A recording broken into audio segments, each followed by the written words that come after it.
আবারও মোহনবাগানে ফিরছে ডার্বি বয়। ফের তাকে দেখা যাবে সবুজ মেরুন জার্সিতে। তিনি হলেন কিয়ান নাসিরি। তার সঙ্গে নাকি সই সেরে ফেলেছে মোহনবাগান। এই সপ্তাহের মধ্যেই সরকারি ঘোষণা করে দেওয়া হবে মোহনবাগান ম্যানেজমেন্টের পক্ষ থেকে।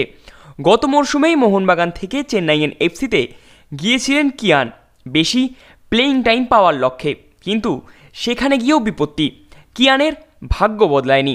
চেন্নাইয়ের এফসি দলেও তাকে যথাযথ প্লেয়িং টাইম দেওয়া হয়নি। তাই ফের ঘরে ফিরতে চান সবুজ মেরুন সমর্থকদের ডার্বি বয়। পাশাপাশি জানা গেছে অভিষেক সিং টেকচামের সঙ্গেও কথাবার্তা অনেক দূর এগিয়েছে মোহনবাগানের।